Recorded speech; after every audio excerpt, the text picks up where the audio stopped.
Hey, welcome back to the Pulse. Just where we thought education issues were over, the minority in Parliament is calling for the head of the Education Minister and the Minister for Tertiary Education over happenings at the KNUST.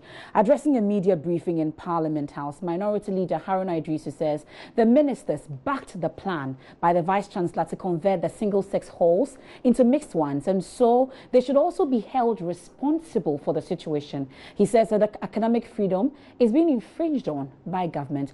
Joseph Opoku-Gakpo is our parliamentary correspondent, and he joins us live from Parliament with more.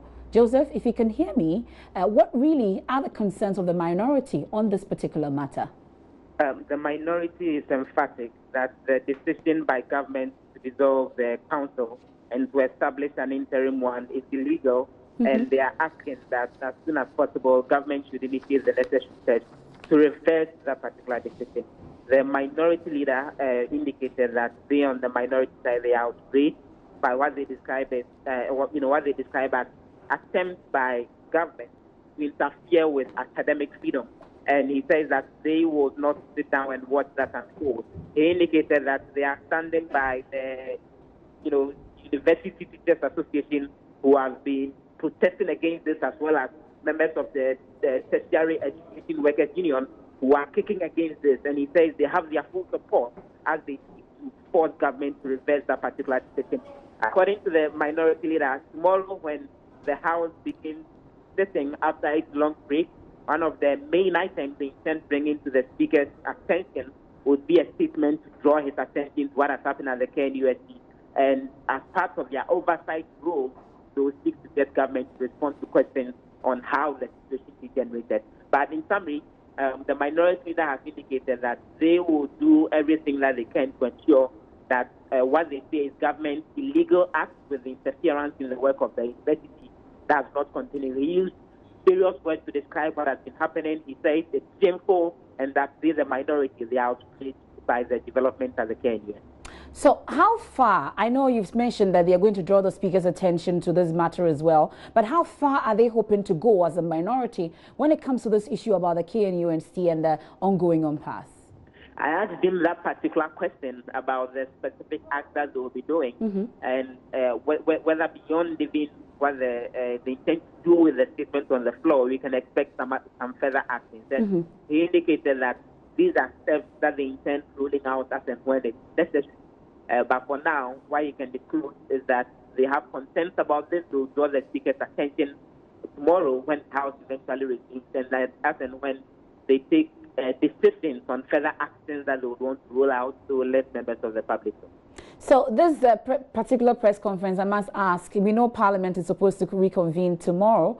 So this press conference was hurriedly put together just for the purposes of the KNUST impasse. Is that what it is?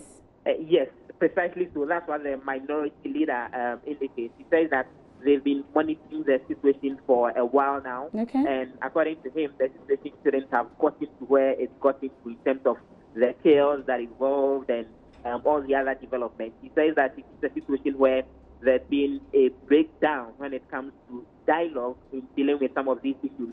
He referred to his time as a student leader and said that there's been even worse situations of students wanting to protest and students having concerns, but then it's because some of those situations were managed appropriately.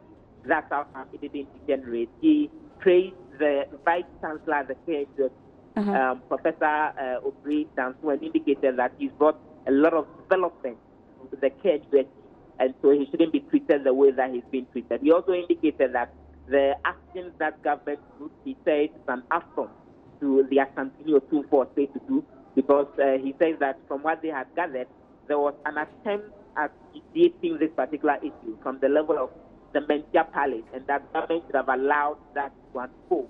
But then government decision to dissolve the interim council amounted to an affront to the Mentia Palace, and so the minority leader is asking that government apologizes with the Asante over how they, what he said is a rash decision with regards to the interim council at the KNUST. Okay, so Joseph, just before I let you off briefly, I know they're calling for the heads of the education minister as well as that of the tertiary minister in charge of tertiary education. How soon do they want that?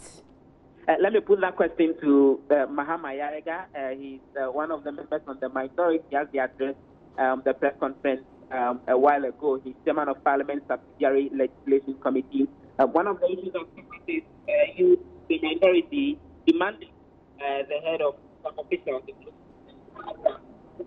education.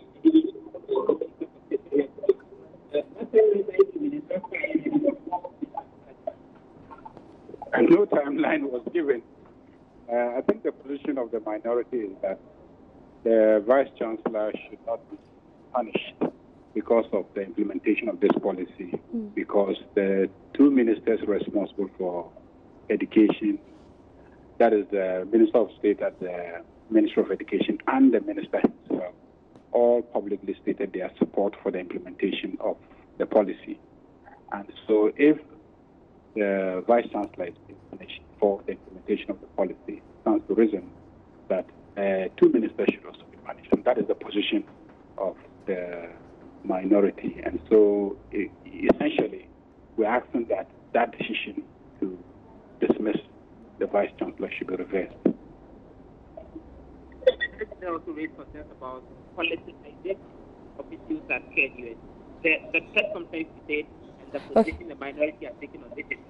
It looks like we're having a difficulty with Joseph, hearing my colleague Joseph Opoku-Gakpo, but essentially the issues of concern have been addressed by the minority, and they are calling for the heads of the education minister and the minister in charge of tertiary education. But let's also note that there is an ongoing meeting at the education ministry as we speak between the education minister, the minister in charge of tertiary education, as well as stakeholders, the key stakeholders in this matter. We also got some information from Kumasi a while ago from my colleague Love FM's Kwesi Deborah on a meeting at the Menchia that has ended, and we're told that it looks like there's a possible reversal of government's decision on the IMC as well as the Vice Chancellor. So we're keeping our eyes on this issue.